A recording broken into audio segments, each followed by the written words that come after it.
Assalamualaikum, halo teman-teman. Perkenalkan, nama saya Adeli Anggraini dari Fakultas Ekonomi Bisnis, jurusan Ekonomi Syariah, Angkatan 1, kelas D. Tugas ini untuk ujian akhir semester atau UAS, mata kuliah Metodologi Studi Islam, dosen pengampu, Ibu Fadia Adlina, MPDI. Salah satu tokoh Islam yang saya ingin terangkan dari biografi tokoh, riwayat pendidikan, karya-karyanya, serta latar belakangnya bernama Muhammad Iqbal. Seperti apa sih kontribusinya di dalam perkembangan dunia Islam pada zaman sekarang? Langsung saja kita simak. Muhammad Iqbal atau lebih dikenal sebagai Allama Iqbal adalah tokoh penting dalam sastra Urdu abad ke-20. Beliau adalah seorang penyair, politisi, dan filsuf besar pada masanya. Lahir pada tanggal 9 November 1877 di Sialkot, Punjab, India, Britania, atau lebih dikenal sekarang sebagai Punjab, Pakistan. Dan beliau meninggal pada tanggal 21 April 1938 di umurnya yang ke-60 tahun. Juga dikenal sebagai penyair nasional dan pemikir filosofis muslim pada masa modern. Riwayat pendidikan Muhammad Iqbal pertama, Scott Mission College, Sialkot, 1893. Yang kedua, diploma Faculty of Art, Murray College, Sialkot, 1895. Yang ketiga, Bachelor of Art atau Filosofi, Inggris Literatur and Arab, Big Government College, Lahore, 1897. Keempat, Master of Art, Government College, Lahore, 1899. Yang kelima, Punjab University, Lahore, Bachelor of Art, Trinity College, Cambridge, 1906.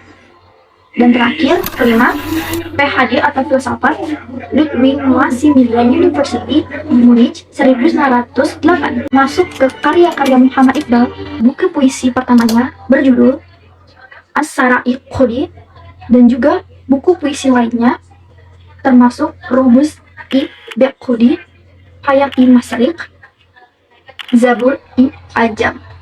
Dicetak dalam bahasa Persia pada tahun 1915. Antara karya-karyanya, buku berjudul Bang-i-Dara, Bang-i-Jibril, Drab-i-Kalim, dan bagian dari Al-Mughan-e-Hijaz merupakan karya Urdunya yang paling dikenal. Puisi Urdu dan Persianya berpengaruh sangat besar terhadap berbagai kuliah dan surat dalam bahasa Urdu dan bahasa Inggris pada perselisihan budaya, sosial, religius, dan politik selama bertahun-tahun. Latar belakang dari Muhammad Iqbal. Iqbal berasal dari keluarga yang sederhana yang taat beragama.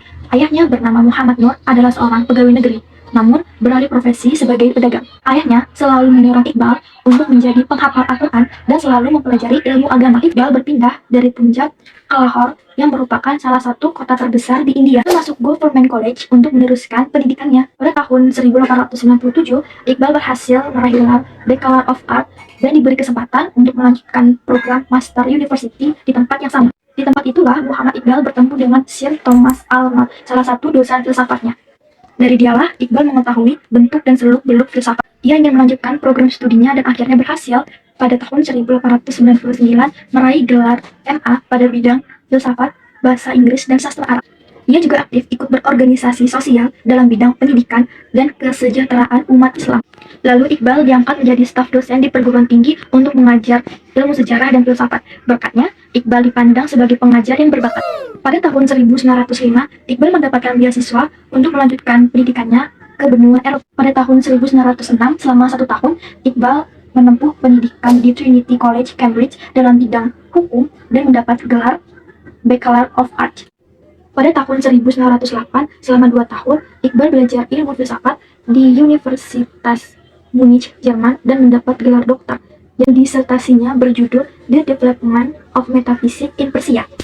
Selama di Eropa, Iqbal terpengaruh oleh pemikiran filsuf barat seperti Aristoteles, Goethe, dan Nietzsche, serta penyair Persia lainnya seperti Rumi dan Hafiz. Selama 3 tahun keberadaannya di Eropa, Iqbal tidak pernah absen untuk menemui para filsuf untuk berdiskusi mengenai objek ilmu pengetahuan, filsafat, dan Islam, serta peradaban. Oleh karena itu, usulan dari seorang wartawan, Iqbal mendapatkan gelar Sir dari penguasa Inggris. Berkatnya, Iqbal banyak mendapatkan surat kritikan. Oleh karena itu, sebagian karyanya memuat isi bahwa kehidupan ini harus dihadapi dengan penuh perjuangan, harapan, kegigihan, dan ketulusan. Setelah kembali ke India pada tahun 1908, selama beberapa tahun ia bekerja sebagai pengacara di Lahore. Ia juga mengajar filsafat di Government College Lahore dan menjadi profesor tamu di Universitas Punjab. Karena kecintaannya terhadap persajakan, ia terus menulis puisi dalam bahasa Urdu dan Persia dan mengungkapkan pandangan-pandangannya dalam bidang Islam, budaya, politik, dan nasionalisme. Iqbal melahirkan karya-karya puisi sebagai sarana untuk mengekspresikan getaran kalbunya, serta mengajak umat muslim untuk kembali menelaah ajaran agama Islam dan hidup dinamis seperti dianjurkan oleh kitab Al-Quran. Tokoh teladan yang patut kita contoh seperti ajaran Nabi, para sahabat, dan sufi-sufi ternama. Iqbal tidak pernah merasa kagum terhadap kebudayaan Eropa. Justru, ia mengkritiki dan menunjukkan kelemahannya. Sebelum kembali ke Lahore, Iqbal sempat memperingatkan terhadap orang Barat bencana yang akan menimpa mereka ketika mereka masih memegang paham terhadap materialisme, sebagaimana tertera dalam syairnya. Wahai bangsa Barat, bumi Tuhan bukanlah murni, kini ternyata tak bernilai, kebudayaan akan bunuh diri, dengan senjata sendiri, sangkar yang kau bina atas dahan, lapuk tidak jadi aman. Iqbal bukan hanya seorang penyair dan filsuf, tetapi ia juga seorang politisi yang berperan penting dalam kemerdekaan India terhadap penjajahan Inggris.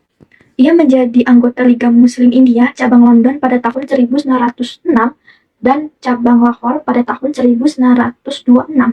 Pada tahun 1930, Iqbal menyampaikan pidato kepresidenannya di Liga Muslim India di Allahabad, di mana ia mengusulkan gagasan berupa pemisahan negara Muslim di India Barat Laut. Pada tahun 1935, menjelang 5 tahun, istrinya meninggal dunia. Ini membuat Iqbal lemah dan sedih berkepanjangan, padahal Pakistan masih membutuhkan karya-karyanya. Iqbal tidak mengenal pantang menyerah. Pada tahun 1947, berkat gagasannya untuk memisahkan negara Muslim dari India Barat Laut yang dikenal sebagai gagasan teori dua negara, terbentuklah negara Pakistan. Lalu Iqbal dijuluki sebagai Bapak Pakistan. Berbagai penyakit menyerang tubuh Iqbal, namun ia tetap gigih dan tak kenal kata lelah. Dia terus berkarya dan mengubah sajak-sajaknya. Akhirnya ketika fajar pada tanggal 21 April tahun 1938, pada umur yang ke-60 tahun, Iqbal meninggal dunia.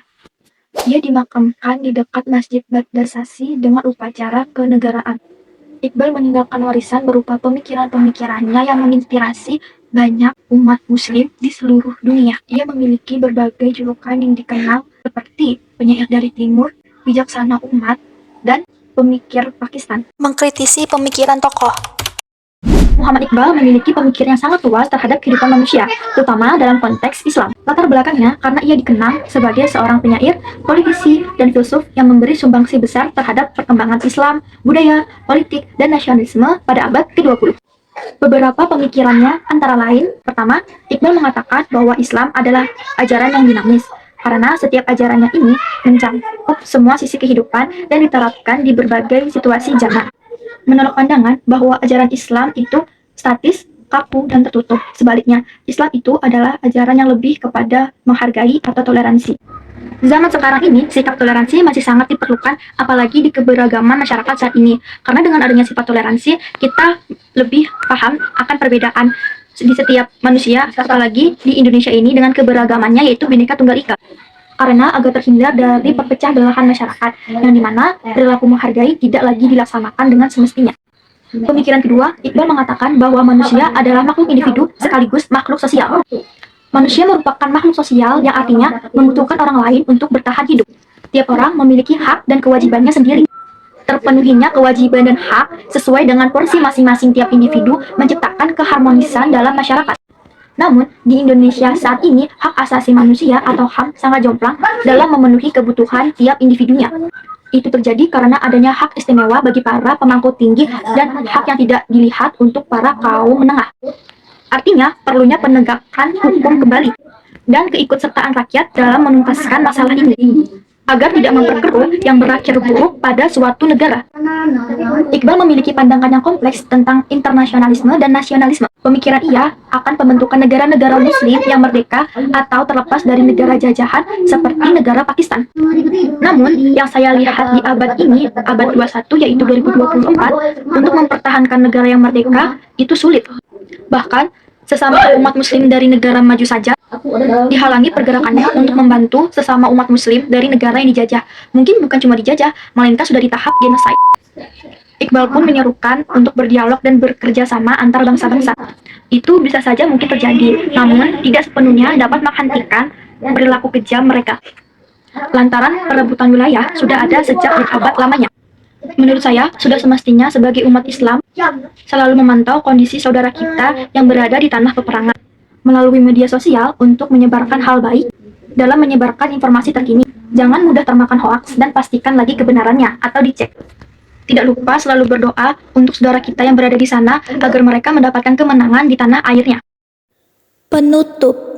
Sangat menakjubkan mengetahui tokoh Islam yaitu Muhammad Iqbal, seorang pemikir luas mengenai kehidupan. Ia masih berpegang teguh terhadap ajaran Islam. Iqbal bahkan mencurahkan pemikiran Islam di dalam karya-karyanya yang memberi pengaruh besar terhadap perkembangan dunia. Pemikiran dan latar belakang seorang tokoh Islam Muhammad Iqbal dapat memberikan contoh sebagai umat muslim tetap berpegang teguh di dalam agamanya. Di tengah globalisasi yang berbahaya ini, hal kecilnya adalah dengan melakukan kegiatan sehari-hari tidak melanggar syariat Islam. Baiklah, sudah sampai di penghujung video. Semoga hal yang baik dapat diambil dan disimpan dan hal yang buruk dibuang.